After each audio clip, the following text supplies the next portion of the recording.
प्यारे बच्चों, आप सबको भी स्वागत है।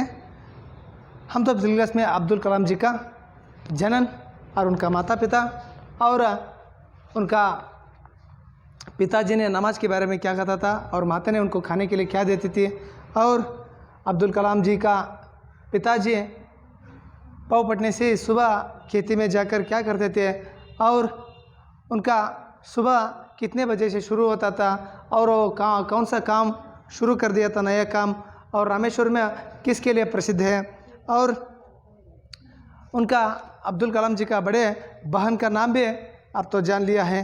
और अब तक केवल समुद्र का शांत स्वभाव को देखे हुए अब्दुल कलाम को उसका एक अत्यधिक ऊर्जा देकर क्या हुआ था, हतभ्रम कर दिया था।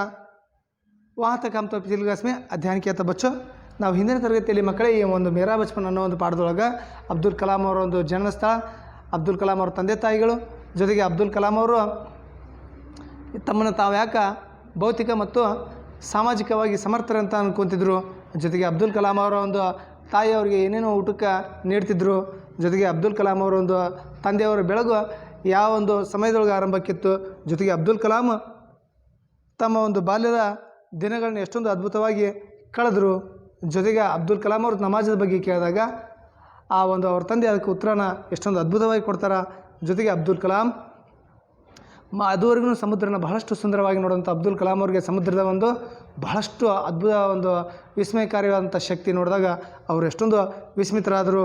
ಇದರೆಲ್ಲರ ಬಗ್ಗೆ ಅಧ್ಯಯನ ಮಾಡಿದ್ವಿ ಮಕ್ಕಳೇ.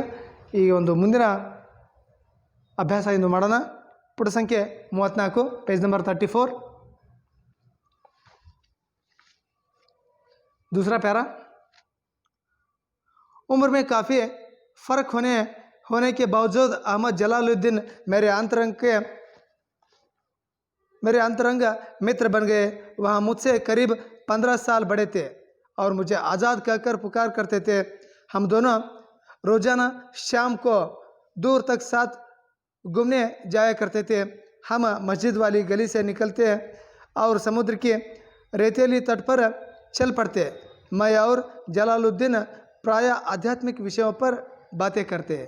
देखो, उम्र में मैं और यानी जलालुद्दीन उम्र में बहुत अंतर था, फिर भी वो मेरा एक अंतरंग का मित्र बन गया था और मुझे आज़ाद कहकर वो पुकारता था। और मैं और उनका बीच में 15 वर्ष का अंतर था, फिर भी हम दोनों एक अंतरंग मित्र बन गए थे। और रोज़ाना हम दोनों मिलकर शाम को घूमने के लिए जाते थे। हम तो रामेश्वर के रहने वाला, हमारे गली मुसलमानों का गली से निकलते हुए समुद्र के तट तक हम पैदल चलते थे। वहाँ जाकर हम बैठकर आध्यात्मिक विषयों पर चर्चा करते थे। ನೋಡಿ ಮಕ್ಕಳೇ, ಇಲ್ಲಿ ಅಬ್ದುಲ್ ಕಲಾಂ ಅವರು ಅಷ್ಟೊಂದು ಅದ್ಭುತವಾಗಿ ಹತ್ರ ವಯಸ್ಸಿನೊಳಗೆ ನಾನು ಮತ್ತು ಜೈನುಲಾಬುದ್ದೀನ್ ಸಾರಿ ಕ್ಷಮೆ ಇರಲಿ, ಜೈನುಲಾಬುದ್ದೀನ್ ಅಲ್ಲ, ಜಲಾಲುದ್ದೀನ್ ಮತ್ತು ನನಗೆ ವಯಸ್ಸಿನಲ್ಲಿ ಸರಿಸುಮಾರು 15 ವರ್ಷ ನಮ್ಮ ಮಾವ ದೊಡ್ಡವರಿದ್ದರು ಅಂತಂದೇಳಿ ಅಬ್ದುಲ್ ಕಲಾಂ ಅವರು ತಮ್ಮ ಒಂದು ಮಾವನಾದಂಥ ಅಹಮದ್ ಜಲಾಲುದ್ದೀನ್ ಅವ್ರ ಬಗ್ಗೆ ಹೇಳ್ತಾರೆ. ಆದರೂ ನಾನು ಮತ್ತು ನಮ್ಮ ಮಾವ ಇಬ್ಬರು ಬಹಳಷ್ಟು ಆ ಒಂದು ಪರಸ್ಪರವಿರುವಂಥ ಅಂತರಂಗದ ಸ್ನೇಹಿತರಾಗಿದ್ವಿ ಅಂತ ಹೇಳ್ತಾರೆ. ಜೊತೆಗೆ ಅವರು ನನ್ನನ್ನು आज़ाद ಅಂತ ಕರಿತಿದ್ರು. आपको प्रश्न आ जा सकता है, अहमद जलालुद्दीन अब्दुल कलाम जी को किस नाम से पुकारते थे? अब्दुल कलाम को अहमद जलालुद्दीन जी ने उसे अहमद का यानी आज़ाद कहकर पुकारते थे। अहमद जलालुद्दीन जी ने अब्दुल कलाम जी को आज़ाद कहकर उसे पुकारते थे। अहमद जलालुद्दीन ಅವರು ಅವ್ರಿಗೆ ಏನು ಕರಿತಿದ್ರು ಅಂದಾಗ आज़ाद ಅಂತ ಕರಿತಿದ್ರು. करीब उन दोनों में 15 वर्ष का अंतर था, फिर भी वो दोनों अंतरंग के मित्र थे. ಇವರಿಬ್ಬರಿಗೂ ಸರಿಸುಮಾರು ಎಷ್ಟಿತ್ತು ವಯಸ್ಸು?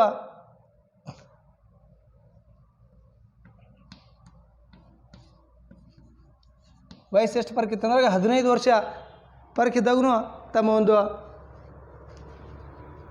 ಪರಸ್ಪರವಾದಂಥ ಒಬ್ಬ ಆತ್ಮೀಯ ಸ್ನೇಹಿತ ಅಂತಂದು ತಮ್ಮನ್ನು ಅವರು ಯಾರನ್ನೇ ಕರಿತಿದ್ರು ಅಂದಾಗ ಅಬ್ದುಲ್ ಕಲಾಂ ಅವರು अहमद जलालुद्दीन तಮ್ಮ ಮಾವನವರು ಕರಿತಿದ್ರು ಅಂತ ಹೇಳ್ತಾರೆ.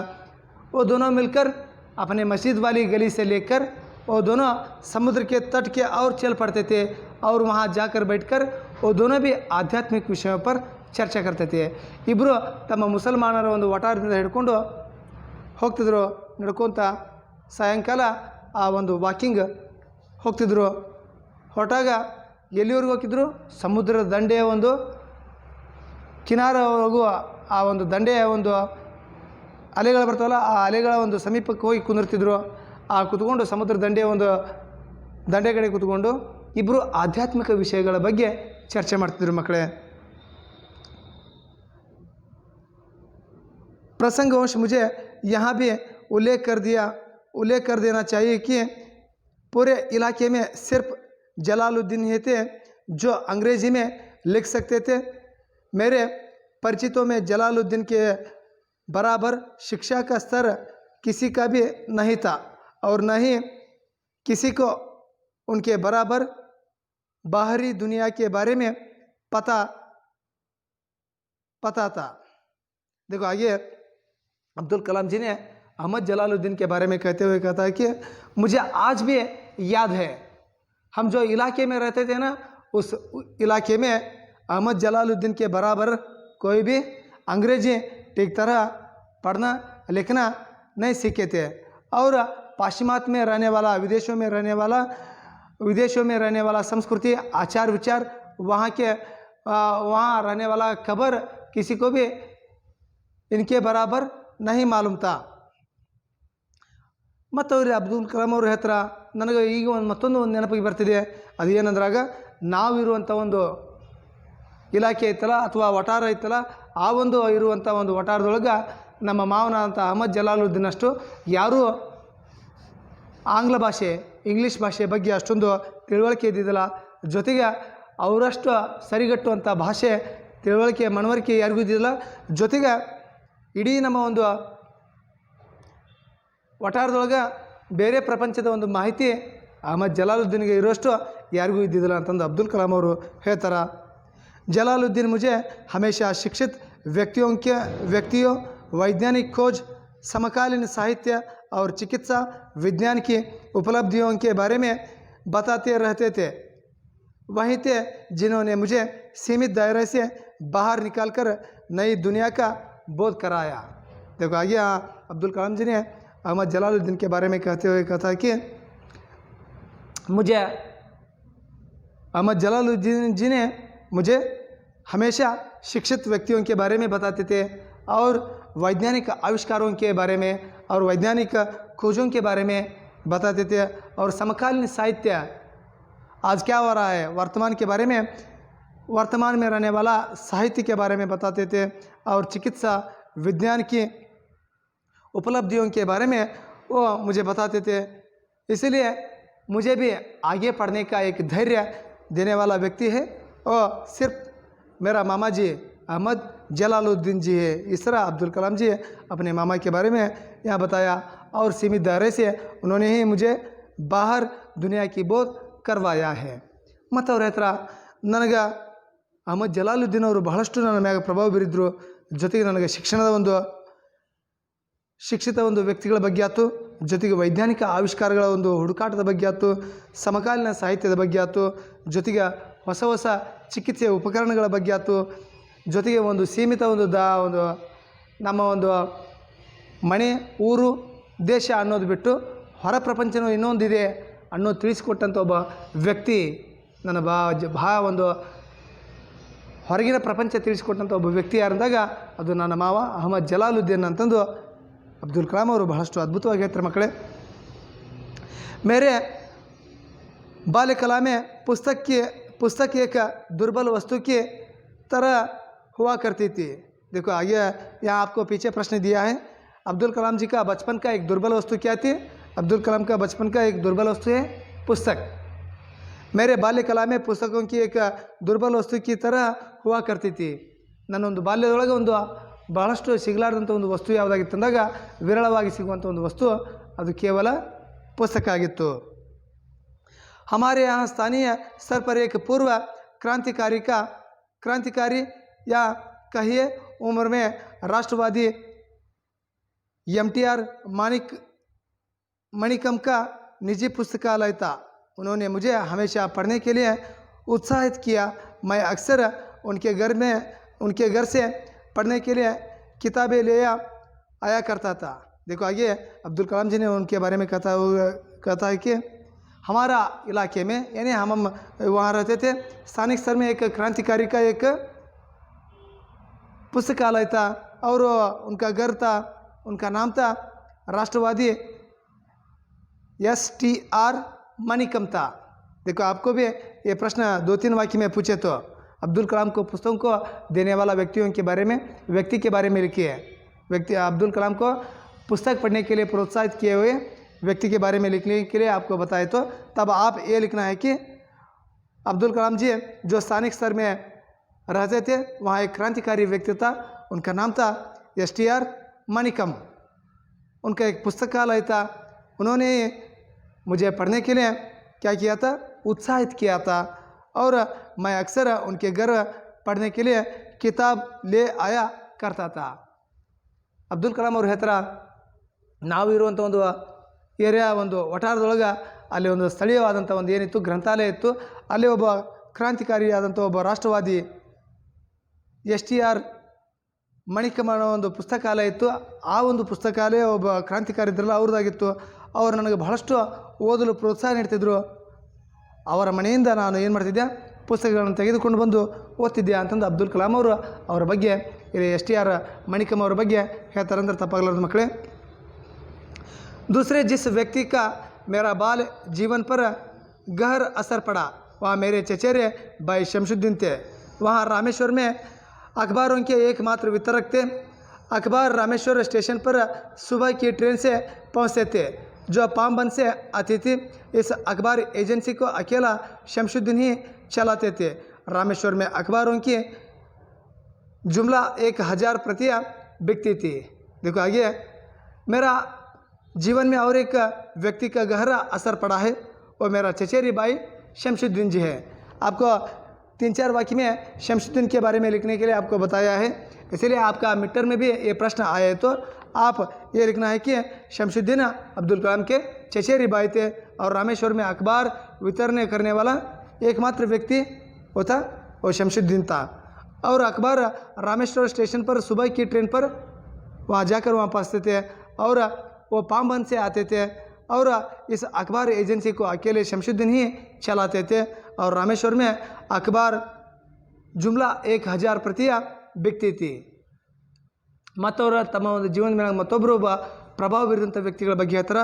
ಅವ್ರು ಯಾರಂದಾಗ ಅವರ ಒಬ್ಬ ಚಚೇರೆ ಬಾಯಿ, ಅವರೊಬ್ಬ ಅಣ್ಣ ಯಾರಂದಾಗ ಶಮಶುದ್ದೀನ್ ಅವರ ಸಹೋದರ ಯಾರಂದಾಗ ಶಮಶುದ್ದೀನ್ ಅವರು ಹೇಳ್ತಾರೆ. ಅವರು ರಾಮೇಶ್ವರದೊಳಗೆ ಒಬ್ಬರ ಪತ್ರಿಕೆಗಳನ್ನು ವಿತರಣೆ ಮಾಡುವಂಥ ಒಬ್ಬ ಮಾರಾಟಗಾರರಾಗಿದ್ದರು. ಜೊತೆಗೆ ಈ ಒಂದು ಪತ್ರಿಕೆಗಳು ಮುಂಜಾನೆ ರಾಮೇಶ್ವರ ಸ್ಟೇಷನ್ದೊಳಗೆ ಬರ್ತಿದ್ವು. ಅವು ಎಲ್ಲಿಂದ ಬರ್ತಿದ್ವು ಅಂದಾಗ ಪಾಂಬನ್, ಈ ಒಂದು ಪಾಂಬನ್ದಿಂದ ಈ ಪತ್ರಿಕೆಗಳು ಬರ್ತಿದ್ವು. ಅದಲ್ಲದೆ ಈ ಪತ್ರಿಕೆಗಳ ಒಂದು ಏಜೆನ್ಸಿನ ನಮ್ಮ ಶಮಶುದ್ದೀನ್ ಅವರು ಮಾಡ್ತಿದ್ರು. ಈ ಒಂದು ಪತ್ರಿಕೆಗಳು ಸರಿಸುಮಾರು 1000 ಪ್ರತಿಗಳನ್ನು ಏನು ಮಾಡ್ತಿದ್ರು, ನಮ್ಮ ಸಹೋದರ ಶಮಶುದ್ದೀನ್ ಅವರು ಮಾರಾಟ ಮಾಡ್ತಿದ್ರು ಅಂತ ಅವ್ರ ಬಗ್ಗೆ ಇಲ್ಲಿ ಅಬ್ದುಲ್ ಕಲಾಂ ಅವ್ರ ಹತ್ರ. ಇದು ನಿಮಗೆ 2-3 ಮಾರ್ಚ್ನೊಳಗೆ ಬರ್ತಿದೆ ಮಕ್ಕಳೇ. ಇದ್ರ ಬಗ್ಗೆ ನಿಮ್ಗೆ ನೆನಪಿರಲಿ. शमशुद्दीन के बारे में लिखिए. शमशुद्दीन अब्दुल कलाम के चचेरे भाई थे और रामेश्वर में एकमात्र पत्रिकाओं का वितरक थे और शमशुद्दीन. और वहाँ सुबह रामेश्वर के स्टेशन पर पहुँचते थे और वहाँ उनको पामबन से पत्रिका आते थे और अखबार एजेंसी का अकेला शमशुद्दीन ही चलाते थे और करीब 1000 प्रतियों को बिकती थी. इतना आप लिख लिए तो आपको 3 अंक जरूर आपको मिलता है. ಎಷ್ಟು ನೀವು ಬರೀರಿ ಮಕ್ಕಳೇ. ಇದಕ್ಕೆ ನಿಮಗೆ 3 ಅಂಕ ಬರ್ತೈತಿ. ಇದು ಮಿಟ್ಟರ್ನೊಳಗೆ ಬರುವಂಥ ಒಂದು ಪಾಠದ ಒಂದು ಪ್ರಮುಖವಾದಂಥ ಪ್ರಶ್ನೆ ಆಗಿರ್ತೈತಿ. 2-3 अंकಕ್ಕೆ ಬರುವಂಥ ಪ್ರಶ್ನೆ. ಇದರ ಬಗ್ಗೆ ಬಹಳಷ್ಟು ಗಮನ ಇರಲಿ. बचपन में मेरे 3 पक्के दोस्त थे. देखो बचपन में मेरा एक पक्का दोस्त थे. रामानंद शास्त्री, अरविंद और शिव प्रकाश. ये 3 ही ब्राह्मण परिवार से थे. रामानंद शास्त्री तो रामेश्वर मंदिर के सबसे बड़े पुजारी पक्षी लक्ष्मण शास्त्री का बेटा था. अलग अलग धर्म, पालन पोषण, पढ़ाई लिखाई को लेकर हम में से किसी भी बच्चे ने कभी भी आपस में कोई भेदभाव महसूस नहीं किया। देखो आगे अपने बाल्य के मित्रों को याद करते हैं अब्दुल कलाम जी ने। उन्होंने अपने बाल्य के 3 दोस्तों का नाम यहाँ बताया है। आपको उन दोस्तों के बारे में लिखने के लिए बताए तो आप सभी भी ये लिखना है। अब्दुल कलाम को बचपन में 3 मित्र थे, एक रमानंद शास्त्री, शिव प्रकाश और अरविंद। ये तीनों उनका पक्का दोस्त थे और सभी वो तीनों दोस्त ब्राह्मण परिवार के बच्चे थे। और रमानंद शास्त्री वहाँ शिव मंदिर में यानी रामेश्वर में रहने वाला शिव मंदिर के पुजारी लक्ष्मण शास्त्री का बेटा था। मगर धर्म अलग होने पर भी वेशभूषण, पढ़ाई लिखाई सभी अलग अलग हुआ था और हमसे किसी को भी भेदभाव महसूस नहीं हुआ है। इस तरह अब्दुल कलाम ने अपने बचपन के दोस्तों के बारे में यहाँ बताते हैं। ನನ್ನ ಬಾಲ್ಯದೊಳಗೆ ನನ್ನ ಒಬ್ಬ 3 ಮಿತ್ರರು, ನನ್ನ ಒಂದು ಬಾಲ್ಯದ ಒಂದು ಮಿತ್ರರು ಯಾರಂದಾಗ ಅವ್ರು ಯಾರಂದ್ರೆ ಹೇಳ್ತಾರೆ ರಮಾನಂದ ಶಾಸ್ತ್ರಿ, ಅರವಿಂದ ಮತ್ತು ಶಿವಪ್ರಕಾಶ್ ಅನ್ನೋ ಈ ಒಂದು 3 ನನ್ನ ಒಂದು ಬಾಲ್ಯದ ಸ್ನೇಹಿತರು. ಈ 3 ಸ್ನೇಹಿತರು ಜಾತಿಯಿಂದ ಅವರು ಬ್ರಾಹ್ಮಣರು, ಆದ್ರೆ ನಾವೆಲ್ಲರೂ ಬಹಳಷ್ಟು ಆತ್ಮೀಯ ಒಂದು ಸ್ನೇಹಿತರು ಅಂತ ಹೇಳ್ತಾರೆ. ಈ ಒಂದು ರಮಾನಂದ ಶಾಸ್ತ್ರಿ ಯಾರಂದಾಗ ಆ ಒಂದು ರಾಮೇಶ್ವರದ ಪೂಜಾರಿ ಆದಂಥ ಶಿವಮಂದಿರದ ಪೂಜಾರಿ ಆದಂಥ ಲಕ್ಷ್ಮಣ ಶಾಸ್ತ್ರಿ ಅವರ ಮಗ. ಧರ್ಮ ವೇಷಭೂಷಣ ಭಿನ್ನ ಭಿನ್ನ ಆದರೂ ನಮ್ಮ ಒಂದು ಓದು ಬರಹ ಆಯ್ತು, ನಾವು ಕೂಡಿಕೊಂಡು ಇರೋದಾಯ್ತು, ಎಲ್ಲದರಲ್ಲೂ ನಾವೇನಾಗಿದ್ವಿ ಒಂದಾಗಿದ್ವಿ, ಯಾವುದೇ ಒಂದು ಭೇದ ಭಾವ ಮಾಡ್ತಿದ್ದಿಲ್ಲ ಅಂತಂದು ಹೇಳ್ತಾರೆ. ಮಕ್ಕಳೇ, ಇಲ್ಲಿಗೆ ಈ ಒಂದು ಪಾಠ ಮುಗೀತು. इस पाठ का आशय देखिए वहाँ भारत के राष्ट्रपति कलाम जी का जीवन सादगी का मिसाल था। उनके माता पिता परिश्रम आडंबरहीन जीवन सबके लिए आदर्शप्राय है। उनका परिवार अतिथियों की सेवा से संतृप्त था। उनका परिवार धार्मिक एकता को मानता था। बच्चों के चैतन्यशील बहुमुखी व्यक्तित्व के निर्माण के लिए ऐसा आदर्श व्यक्तियों का जीवन प्रेरणादायक है। देखो अब्दुल कलाम जैसे महान व्यक्तियों का जीवन आपके लिए क्या है, एक मार्गदर्शक रूपी बन सकता है। उनका जीवन सबको भी एक क्या है, एक आदर्श प्राय है। और उनका माता पिता भी परिश्रम जीवित थे और आडंबरहीन व्यक्ति थे और एक आदर्श प्राय जीवित व्यक्तियों में आने वाला व्यक्ति है वो शमशुद्दीन जैनलाबुद्दीन और आशिया थे। और उनका परिवार अतिथि सेवाओं के लिए अतिथि देवो भव, इस तरह उनका नाम लिए तो वो क्या होता, गलत नहीं होता है। इसलिए अतिथि देवो भव ये संस्कृति उनका परिवार में था और उनका परिवार धार्मिक एकता के लिए सदा सिद्ध था। और बच्चों का चैतन्यशील बहुमुखी निर्माण करने के लिए आदर्श व्यक्तियों का जीवन क्या है, एक प्रेरणादायक है। ಮಕ್ಕಳಲ್ಲಿ ಒಂದು ರಾಷ್ಟ್ರಪತಿಗಳಂಥ ಅಬ್ದುಲ್ ಕಲಾಂ ಅವರ ಒಂದು ಜೀವನ, ಅವರ ಒಂದು ತಂದೆ ತಾಯಿಗಳ ಒಂದು ಪರಿಶ್ರಮ, ಅವರ ಒಂದು ಆಡಂಬರ ಎನ್ನುವಂಥ ಜೀವನ ಎಲ್ಲರಿಗೂ ಆದರ್ಶಪ್ರಾಯವಾಗಿದೆ ಅಂದರೆ ತಪ್ಪಾಗಲಾರದು. ಜೊತೆಗೆ ಇಲ್ಲಿ ಅತಿಥಿ ದೇವೋಭವ ಅನ್ನೋ ಒಂದು ಪರಿವಾರ ಯಾರ್ದಾಗಿತ್ತಂದಾಗ ಆ ಒಂದು ಅಬ್ದುಲ್ ಕಲಾಂ ಅವರ ಒಂದು ಕುಟುಂಬ ಆಗಿತ್ತು ಅಂದರೆ ತಪ್ಪಾಗಲಾರದು. ಜೊತೆಗೆ ಧಾರ್ಮಿಕ ಒಂದು ಶ್ರೇಯಸ್ಸಿಗೋಸ್ಕರ ತಮ್ಮನ್ನು ತಾವು ಅರ್ಪಿಸಿದಂಥ ವ್ಯಕ್ತಿಗಳು ಜಾತಿಯಿಂದ ಮುಸ್ಲಿಂ ಇದ್ದರೂ ಯಾವುದೇ ಒಂದು ಧರ್ಮ ಪಂಥ ಭೇದ ಭಾವ ಇರಲಾರದು ಅಂತ ಕೂಡಿಕೊಂಡು ಬಾಳುವಂಥ ವಸುದೈವ ಕುಟುಂಬ ಅನ್ನುವಂಥ ಒಂದು ಪರಿವಾರ ಅಬ್ದುಲ್ ಕಲಾಂ ಅವರ ಒಂದು ಕುಟುಂಬ ಆಗಿತ್ತು. ಎಲ್ಲರಿಗೂ ಒಂದು ಬಹುಮುಖಿಯಾಗಿ ಚೈತನ್ಯಶೀಲಿ ಆದಂಥ ವ್ಯಕ್ತಿಗಳ ಒಂದು ಜೀವನ ಆದರ್ಶಪ್ರಾಯವಾಗಿದೆ ಅಂದ್ರೆ ತಪ್ಪಾಗಲಾರದು. ಮಕ್ಕಳೇ, ಇದು ಒಂದು ಪಾಠ. ನಿಮಗೆ ಇಲ್ಲಿವರೆಗೂ ಆಲಿಸಿದಂಥ ಎಲ್ಲ ಮುದ್ದು ಮಕ್ಕಳಿಗೆ ತುಂಬ ಹೃದಯದ ಧನ್ಯವಾದಗಳು. ಆಪ್ ಸಬ್ಕೋ ಭಿ ಬಹುತ್ ಬಹುತ್ ಧನ್ಯವಾದ.